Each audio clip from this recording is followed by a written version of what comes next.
इंद्रियों के भोग हैं शब्द, स्पर्श, रूप, रस, गंध। 5 ज्ञानेंद्रियां, इन पंच तन मात्राओं से पूरी सृष्टि भरी हुई है। मनाखष्टान इंद्रियाणी प्रकृति स्थान कसती। मन रूपी नेता को लेकर के 5 ज्ञानेंद्रियां सदैव विषयों में विचरण करती रहती हैं। संपूर्ण विश्व को भोग कहते हैं। शब्द, स्पर्श, रूप, रस, गंध, ये पंच तन मात्राएं हैं। ये पंचभूतों से हैं। आकाश, वायु, अग्नि, जल, पृथ्वी, शब्द, स्पर्श, रूप, रस, गंध, 5 ज्ञानेंद्रियां इनको भोगती हैं।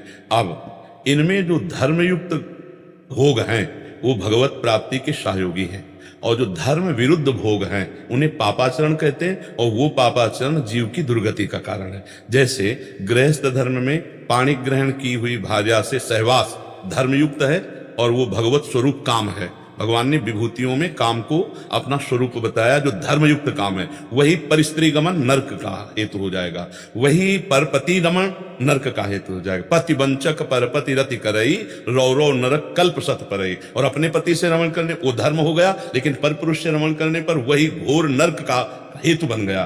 तो जो धर्मयुक्त हमारे भोग हैं वो भगवान की प्राप्ति में सहयोगी हैं।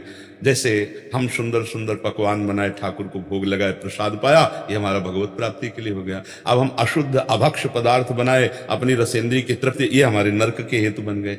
अब हम सुंदर चरणामृत ठाकुर जी को स्नान करा के पान कर रहे हैं, और जल अर्पित करके पान कर रहे हैं, वार करके पान कर रहे हैं, ये हमें भगवत प्राप्ति कराएगा। और अशुद्ध पेय पदार्थ पा रहे हैं जो धर्म विरुद्ध है, वो नरकगामी बनाएंगे। भोग तो वो भी है, लेकिन वो अशुद्ध भोग है, धर्म विरुद्ध है। तो धर्म विरुद्ध भोग चाहे जितना प्रिय हो उसे नहीं भोगना चाहिए। अधर्म युक्त भोग जहां हमने स्वीकार किए तो बुद्धि भ्रष्ट हुई, जीव नष्ट हो गया। अब आजकल ज्ञान ही नहीं है कि क्या धर्म है क्या अधर्म है।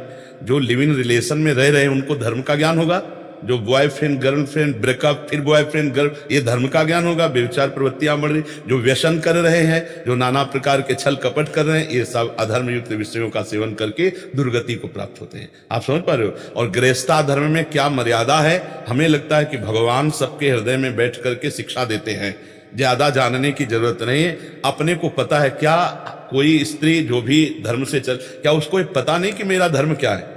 क्या पुरुष को पता नहीं कि मैं अधर्म कर रहा हूं? क्योंकि जो ही पापाचरण करने चलोगे तो विश्व वहां भावन भगवान जो तुम्हारे हृदय में वो संकेत कर देंगे तुम गलत हो, गलत कर रहे हो। होता है संकेत कि नहीं होता? गलत करने पर सबको संकेत मिलता है अंदर से कि नहीं मिलता? अच्छा करने पर संकेत मिलेगा, अच्छा है, धर्मयुक्त है। गलत करने पर वो बहुत धीमी स्वर में होता है। कोई भक्त ही अंतर्मुखी पहचान सकता है, नहीं तो उसकी बात कोई अंदर जो परमात्मा गुरु बैठा है उसकी बात न मानकर मनमानी पापाचरण किए जाते हैं। इतना तो पता ही है कि धर्म किसे कहते हैं अंदर से, और अधर्म किसे कहते हैं। ये तो लगता है ना मैं गलत कर रहा हूं, पर वासना भोग प्रवृत्ति प्रबल होने के कारण हम अंदर की बात न सुनकर, संत बात न मानकर, धर्मशास्त्र की बात न मानकर जो मनमानी आचरण करते हैं वो भोग हमें नरक ले जाने वाले हैं। और जो तस्मात् शास्त्रम प्रमाणन्ते कार्याकार्यो व्यवस्थितो, वो भोग वो कार्य हमें भगवत प्राप्ति करा देगा।